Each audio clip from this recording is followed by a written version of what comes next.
Buenas tardes, comunidad del Colegio de Bachilleres Plantel Nuevo Aragón. En el marco de nuestra segunda Feria del Libro, tenemos a una gran invitada, porque es una gran poeta, es una gran persona y es un gran ejemplo a seguir, como se los vamos a demostrar en la siguiente presentación. ¿Quién es nuestra invitada? Tal vez ustedes no la conocen, por lo tanto haré el protocolo de presentar a nuestra invitada. Nuestra invitada es Adriana Dorantes.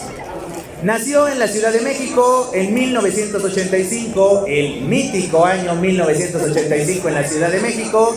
Es maestra en literatura hispanoamericana por la Universidad de Guanajuato y como hoy justamente vamos a hablar, ella es poeta. Por lo tanto, ha publicado poemas y artículos sobre literatura en diversas revistas digitales e impresas como Rebarena, La Peste, Casa del Tiempo, Punto en Línea, Tercera Vía, entre otras. Y hoy justamente vamos a hablar o vamos a hacer un breve recorrido por su trayectoria lírica, por su trayectoria poética. Entonces, sin más preámbulo, pues te quiero agradecer infinitamente, Adriana, por haber aceptado la invitación a estar en esta segunda feria. Y antes de cederle la palabra a nuestra invitada, es importante destacar los premios que ha ganado, porque no es cualquier autora, no es alguien que íbamos caminando aquí cerca y dijimos, una poeta, usted venga para acá. No, es una galardonada poeta. Entonces también es importante conmemorar y señalar eso. Entonces, obtuvo el segundo lugar en el torneo de poesía Adversario en Cuadrilátero en el año 2015, organizado por la editorial Verso Destierro. En 2017 ganó el primer lugar del Premio Nacional de Poesía Rosario Castellanos. Y actualmente escribe la columna quincenal Pequeñas Magias Inútiles en el sitio Los Ojos del Tecolote. Y un dato muy importante, porque a veces nos olvidamos de las personas que están detrás de los libros, y actualmente es directora de difusión y prensa de la gran editorial Era. Y ahora sí, sin más preámbulo, pues infinitas gracias, Adriana, por haber aceptado la invitación y convivir con nuestra comunidad del Colegio de Bachilleres Plantel Nuevo Aragón. Recibámosla con un fuerte aplauso, por favor, comunidad. Bienvenida, Adriana. Hola, ¿cómo están? Muchas gracias, Leonel, por la invitación. Aquí Leonel siempre me echa muchas flores. Yo vengo a platicar, sí, un poco acerca de mi obra, pero sobre todo estoy abierta a que ustedes me pregunten cosas. Por ahí sé que hay chicos que tienen inquietud de escribir y que luego no saben cómo por dónde, inquietud de publicar, inquietud de meterse al mundo editorial. Como dijo Leonel, pues yo tengo un poco de ambos mundos, ¿no? Soy como escritora y también como estando en una editorial, sabiendo cómo funciona ese mundo. Entonces, muchas gracias por estar aquí y pues tú dirás, Leonel, cómo nos vamos. Para animar el ambiente, hablemos de manera muy general justamente con lo que le da título a esta plática, que es la obra lírica de nuestra invitada.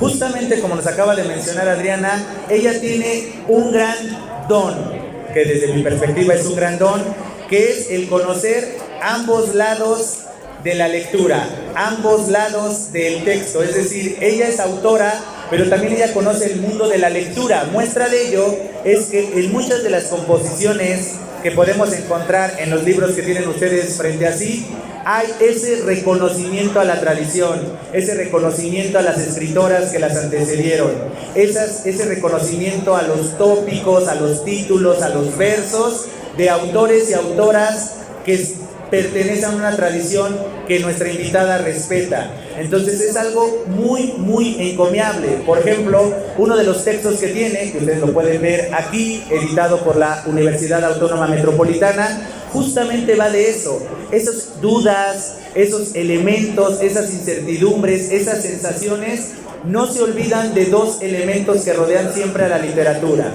Por un lado, la tradición, ya sea siguiéndola o rompiéndola, y por el otro lado, la sensibilidad. No olvidemos que la literatura es un arte porque es estética. ¿Y qué es lo estético? Aquello que nos genera emociones, cualquier tipo de emociones. Muchas de las obras que ha escrito nuestra invitada, algunas veces son entrañables porque están del lado sentimental de la pareja o de los amigos o de la familia, que el tema de la familia, de las madres principalmente, es un tema recurrente en la poesía de nuestra invitada, pero también tiene un poemario, que es el tercero, y hablaremos de él de manera detallada en breve.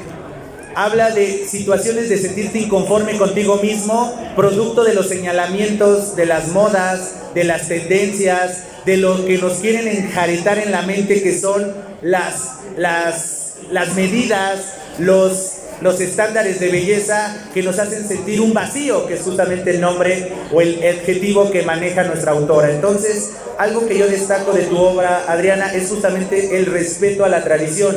Y siempre que a nosotros que nos dedicamos a la literatura, muchas veces la primera pregunta es: ¿cuál es el consejo que le darías a alguien que quiere escribir? Y muchas veces la respuesta es: lean. Primero lean para justamente empaparse de vocabulario, de tradiciones. Y entonces la primera pregunta que yo te quiero hacer, conminando a la comunidad que nos está viendo a que hagan lo mismo que voy a hacer yo, aprovechar esta oportunidad de poder preguntarle, solicitarle a nuestra invitada una sugerencia, un consejo. La primera pregunta con la que quisiera arrancar esta charla, Adriana, es justamente cómo fue tu acercamiento a la poesía desde la perspectiva de la lectura, y después en qué momento de tu vida dijiste: yo quiero hacer eso. ¿Cómo fue esa transición, Adriana? Bueno, yo no estaba muy segura de qué era lo que yo quería estudiar, como muchos en la edad en la que ustedes tienen, que tienen que escoger a qué se van a dedicar el resto de sus vidas. Yo tampoco estaba muy segura, pero yo lo que a mí me gustaba era leer, y yo desde toda la preparatoria yo leí mucho. Entonces, mi mamá estaba muy preocupada porque yo quería estudiar primero filosofía y luego literatura, y me decía que me iba a morir de hambre, ¿no? Me decía: no, ¿cómo crees? Estudiar administración o economía, comunicación, o sea, lo que sea, menos estas cosas de humanidades, ¿no? Y bueno, eventualmente se dio cuenta, creo que se dio cuenta cuando yo gané una mención honorífica en un concurso de preparatorias, y como que entendió que por ahí yo quería seguir. Yo estudié literatura y ciencias del lenguaje, pero comencé a escribir poesía hasta que terminé la licenciatura. Después de que terminé la licenciatura me metí a un programa de escritura creativa ya en forma, y una de las materias era poesía. Y resultó que en ese taller escribí el 80% de este libro. En ese taller que me ayudó mucho porque me dieron lecturas desde otra perspectiva, no solo para estudiarlas académicamente, sino para crear a partir de ellas. Entonces, ese fue mi primer acercamiento a la poesía de manera seria. Pero yo ya traía una serie de lecturas que me parecían importantes, ¿no? Que ya me habían cambiado lo que a mí me gustaba, ¿no? Lo que comentaba Leonel de que si uno quiere escribir tiene que leer, pues sí, pero no es como lean de leer todo, ¿no? Vas escogiendo lo que te gusta y a partir de ahí sigues rascándole sobre la misma línea, ¿no? O sea, si te gusta, por ejemplo, la literatura de García Márquez, es muy probable que sigas explorando escritores que hacen lo mismo o parecido. Y muy probablemente si tú quieres escribir, ese va a ser tu primer modelo. Y lo mismo pasa con la poesía. Yo los primeros acercamientos que influyeron en mi forma de escribir estuvieron en la poesía de los contemporáneos, de Javier Villaurrutia, de José Gorostiza, que son poetas que pues obviamente los estudié en la licenciatura y que me hablaron de otra manera, se puede decir. Entonces ahí fue el acercamiento a la poesía, y se puede decir que cuando logré construir un libro y logré llevarlo a una editorial universitaria y logré que se publicara, ya fue que dije, pues claro, de aquí soy. Y hace ratito una chica me preguntaba que cómo había sido el proceso para publicar, porque la verdad es que es complicado, tiene que ver mucho con la insistencia, con meterse a talleres, conocer gente y con a veces un poquito de que se junten ciertos factores en una misma cosa para que lo logres, porque yo gané un concurso chiquitito de una casa de cultura en Iztapaluca y resultó que en la premiación de ese concurso conocí a Bernardo Ruiz y lo conocí porque el concurso se llamaba Concurso de Poesía Bernardo Ruiz. Entonces, pues como le pusieron el nombre del concurso al señor, el señor fue. Y resultó que el señor era el director de publicaciones de la UAM. Entonces ahí fue que publiqué mi primer libro. Y así las relaciones con el medio y con los amigos me han llevado a seguir publicando. Pero bueno, ese fue mi primer acercamiento con la poesía. Que es algo muy valioso, justamente tomar conciencia de la importancia de crear una comunidad. Porque aunque ustedes no lo crean, los artistas, sin excepción, algo que es su leitmotiv o su hilo conductor es la inseguridad. Siempre tener la incertidumbre de lo que estoy haciendo está bien, es bueno, es digno, y justamente ir generando una comunidad. Por ejemplo, en el caso de nuestra invitada fue arriesgarse, mandar sus textos a un premio, a un concurso, ganar, y a partir de la premiación de ese concurso generó una comunidad, ¿no? Y entonces, comienza a generarse ese vínculo y esta larga cadena, ¿no? Un eslabón, y esa cadena se va extendiendo más y más. Entonces, ahí está un tip entre líneas: busquen gente de confianza a lo que se quieran dedicar. Si son músicos, pues tocar esas canciones o compartirles la letra de su canción a cierta gente para que les dé sus primeras impresiones. Y juntarse con gente que no solamente les va a aplaudir, sino también gente crítica. Ya en ustedes estará si toman en consideración o no toman en consideración esa crítica. Pero bueno, ya que nuestra invitada abrió el espacio, abrió la ventana, ¿alguna pregunta que le quisieran hacer antes de que nos comience a compartir algunas de las composiciones que conforman estos 4 títulos de los que vamos a hablar en esta presentación? ¿Algo que ustedes quisieran para arrancar esta plática? Porque esta plática pues no nada más es de Adriana y su servidor Leonel Aliza Notelli, sino también es para ustedes, comunidad del Colegio de Bachilleres. ¿Algo que le quisieran preguntar particularmente a nuestra invitada? ¿Algo? Arriésguense, no muerde. Díganme, adelante, ¿te gusta el micrófono para que lo escuchemos? ¿Qué pasa cuando ya no sabes de qué escribir, Adriana? ¿Qué le podrías decir a nuestro estimado estudiante? Todavía no llego a ese punto. Es que es bien curioso porque puedes escribir de lo que sea, de absolutamente lo que sea. Yo me he dado cuenta, y no voy a hablar como de mí solamente, hay una poeta que yo admiro mucho que es Coral Bracho. Coral Bracho es capaz de escribir de un tren, por ejemplo. Ella tiene un poema sobre un lugar al que ella fue, que es en Texas, que había un tren, y ella tiene un poema sobre un tren, y tiene poemas sobre el agua, y poemas sobre el Alzheimer, y los poetas que tú quieras tienen una variedad de temas, porque creo que lo importante de la poesía y lo padre de la poesía es que puedas escribir justo de lo que sea, pero ¿cómo lo vas a escribir? Ahí está el detalle. ¿Cómo vas a escribir de las mismas emociones de siempre o los mismos lugares de siempre desde tu perspectiva y tu forma de contar? Yo creo y espero que nunca se me acabe de escribir. Creo que mis libros tienen más o menos temas globales cada uno, Este tiene mucho que ver con amor, desamor, también por la época en la que lo escribí, que nadie me quería y yo sufría y que el chavo que me gusta no me hace caso, ese tipo de cosas. Entonces tiene mucho de eso, de preguntas existenciales, pero después como que cerré un poco a mí y empecé con este otro que también explora otras situaciones, ¿no? Que es como más cotidiano, que incluso en la forma es diferente.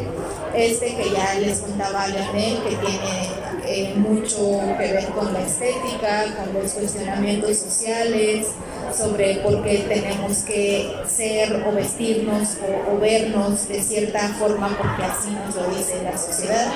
Y el de Hasta Allá explora mucho temas sobre la familia, sobre la ausencia del padre, y creo que sí tienen sus diferencias, pero también tienen sus constantes.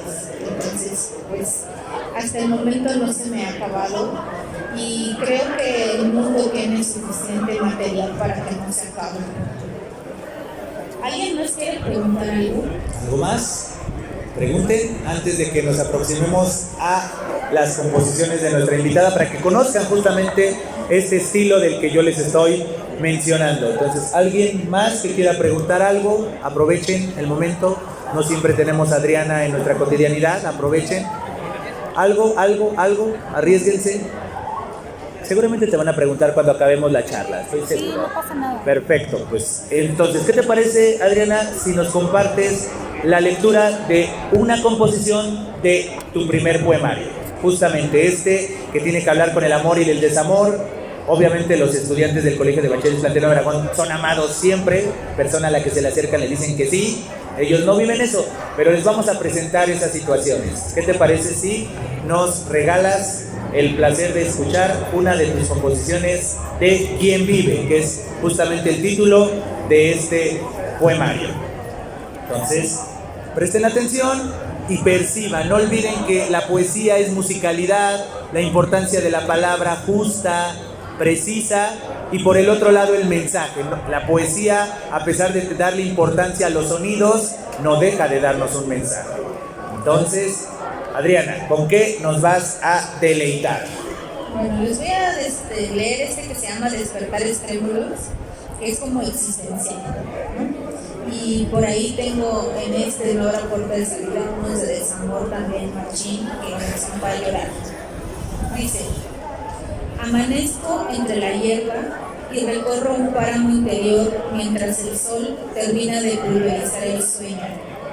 El sueño es un rescoldo de algo que perdí hace tanto que no recuerdo. El recuerdo es un insecto enajenado que habita silencioso entre mis dedos y mis años. Un día más entre despertares trémulos se va ciñendo a mi cintura desierta. Vago sobre un laberinto de color, aunque mi alma se tiñe de negro a causa de la oquedad. La oquedad no es solamente un abismo de forma, sino una isla que de pronto se convierte en un fantasma vestido de melancolía. La melancolía repta alrededor de mis pies y de vez en cuando alcanza mi cabeza. Respiro. Exploto al grito de la eternidad que me regresa al vacío. Desnuda entre la hierba, no supe cuándo perdí la conciencia y de paso la compañía. Estoy en una isla donde el tiempo ha quedado fuera. Espero a que la ausencia se vaya a navegar por otras islas, mientras ahuyento a los buitres famélicos que pierden las plumas y aguardan mi deceso. A veces también duermo, con diminutos granos de arena acomodados en la piel. La piel se ha ido confundiendo con la forma de los huesos. Los huesos van mermando, cada vez más pequeños, junto a los grandes árboles. Los árboles no son tan grandes, también se están rompiendo.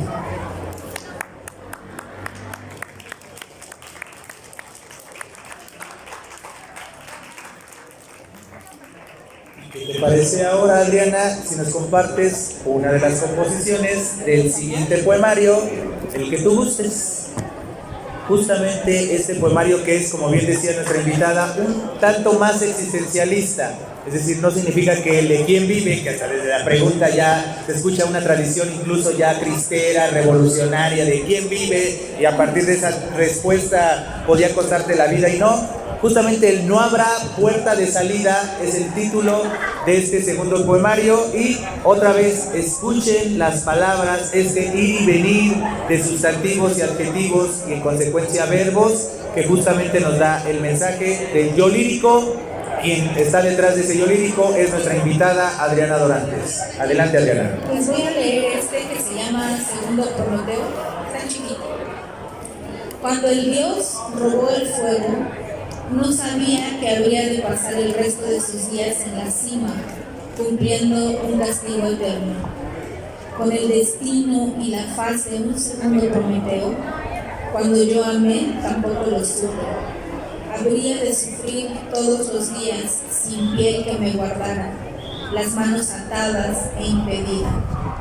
Repito el castigo, miro tu andar indiferente, sé que el silencio de tus ojos y tu voz indispuesta son las aves rapaces que vienen cada día al festín eterno de mis entrañas.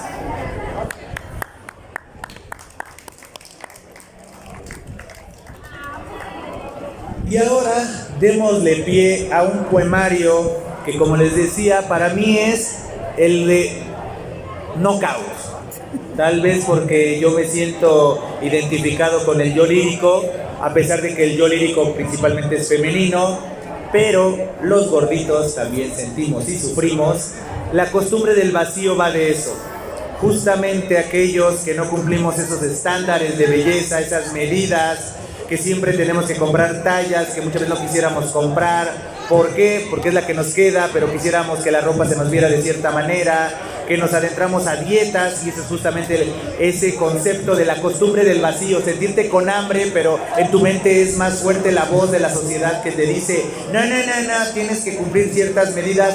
De eso va ese poemario que es, insisto, un knockout.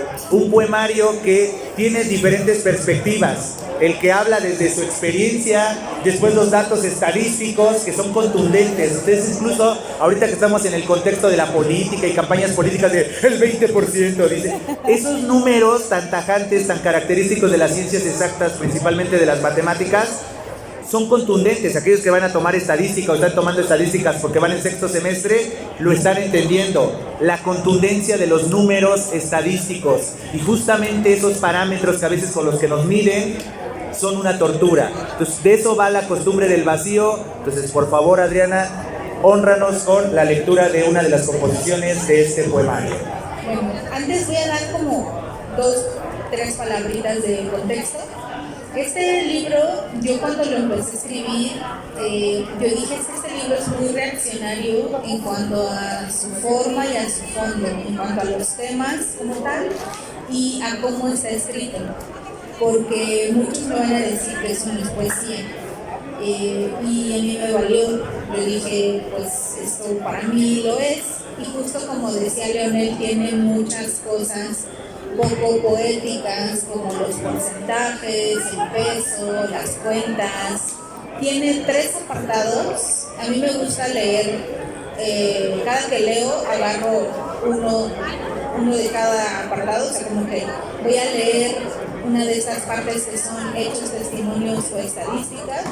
Después unos poemas chiquititos que son los conteos, y después un poema largo, porque este libro salió, no sé si alguno de ustedes, espero que no, ha tenido la desfortuna de hacer una dieta y tener que contar todo lo que come y pesar su comida, y que te digan que tienes que tener un IMC de tal porque mides tal y te tienes que ceñir, y o sea, no sé si alguno de ustedes ha pasado por eso. Espero que no, porque pues toda la vida adulta es así, ¿no? Tienes que pesar cierto peso y verte de cierta manera. Entonces, bueno, la sociedad te lo dicta así, y sobre todo yo, que era una persona que tuvo su adolescencia en los años 2000, en donde los modelos de belleza eran Britney Spears y Christina Aguilera y Kate Moss, que no comían y parecían palitos, y que uno tenía que usar jeans a la cadera y pobre de ti si no eras un palito. Entonces, ahí les va. Estadísticas 3. Según el informe sobre el estado de la seguridad alimentaria y la nutrición en el mundo, 1 de cada 9 personas padece hambre. Hay muchos millones que tienen a la mano todo tipo de alimentos, pero se autoimponen el hambre para satisfacer ideales de belleza. Se cuentan las asistencias que llevan mi nombre en la lista del nutriólogo, también las ausencias y las veces que la cinta métrica salió a rodearme el cuerpo en decepción de los resultados, las agujas en el vientre, el dinero semanal que se paga.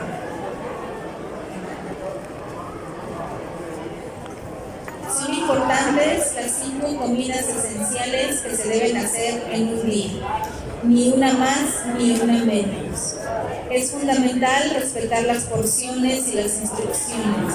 Hay que comer las 6 almendras de la tarde aunque no se tenga hambre. Es posible no tener hambre y tomar mucha agua.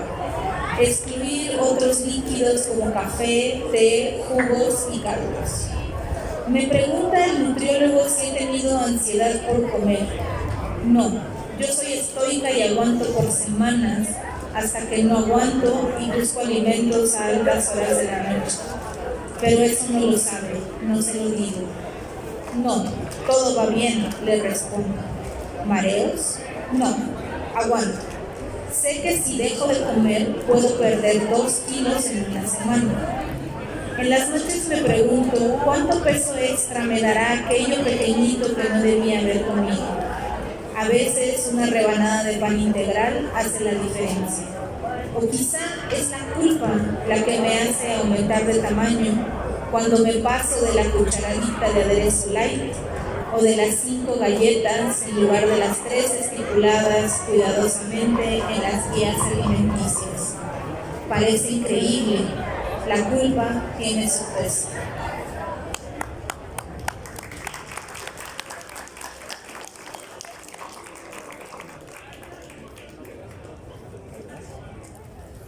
¿Y qué te parece si como recta final de esta conversación nos compartes una composición de este más reciente poemario que es La espera y la memoria, que justamente sigue este leitmotiv sensitivo, reflexivo, pero que justamente habla de la familia, ¿no? O la ausencia de. Entonces, insisto, acérquense a la poesía de nuestra invitada. Justamente terminando esta conversación, va a estar un ratito nuestra invitada aquí en el stand que tengo a mi mano izquierda, el stand del Libro Objeto Editorial. Acérquense, pregúntenle, es una Premio Nacional de Poesía, créanme, sabe cosas. Entonces, pero bueno, Adriana, pues ahorita busca la composición. Pues no me queda más que agradecerte infinitamente el haber aceptado la invitación a esta segunda feria del libro del Colegio de Bachilleres, acercarte a nuestra comunidad, y te cedo la palabra para ya darle cauce final a esta charla. Gracias, Adriana. Y yo quiero leerles este poema chiquito que curiosamente surgió en un taller, por eso los invito a que si les gusta escribir, que tienen esta inquietud, vayan a talleres, porque salen cosas padres. Este era un ejercicio de taller que consistía en imaginar cómo eran nuestros padres antes de que nosotros existiéramos, antes de que nos concibieran. Imaginarlos justo en ese momento previo, antes de la concepción o en esos primeros meses, ¿no? Y yo escribí este poema que se llama 1984. Ocurrió en los primeros días del verano. Puedo ver los ojos de ambos encontrarse y sus dedos bajo las sábanas como preámbulo al desastre. Miro a mi padre y puedo palpar el misterio, un pozo de mentiras, una lengua de serpiente, una peste que aniquila. Miro a mi madre y siento la humedad nerviosa de sus manos, sus ojos detrás del peso de los cristales, sus sentidos incrédulos, su cuerpo de grandes dimensiones que no arreglaron sus años de dietas. Ella, eclipsada por el abismo luminoso de un hombre que supo mentir con maestría. Después, nada. Un llanto que no se acaba aunque no se vea. Una condena, una soledad eterna. Después, yo.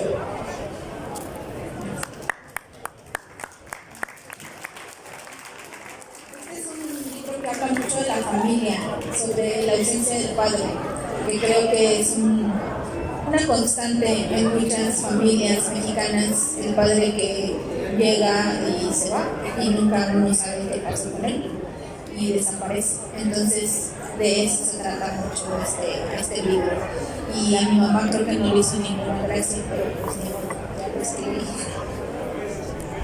Pues infinitas gracias, Adriana, por compartirnos tus composiciones, por compartirnos tus experiencias. Créeme, para mí y seguramente para quienes nos están escuchando y aquí están presentes en esta charla, es algo invaluable justamente, y creo que es uno de los valores intrínsecos del arte, que algo tan íntimo que creamos tal vez en la soledad absoluta, a pesar de que lo compartimos en un tallereo o con alguien de nuestra confianza, logre mover masas o logre mover a una persona más allá de nosotros. Entonces, no sé si quisieras agregar algo más antes de despedirnos, Adriana. Pues gracias a todos los que estuvieron escuchando. Este libro está a la venta acá con Libropeto, que es la editorial, y pues los otros no los traje, pero me pueden, si les interesa, me pueden buscar ahí en Instagram y ahí me escriben.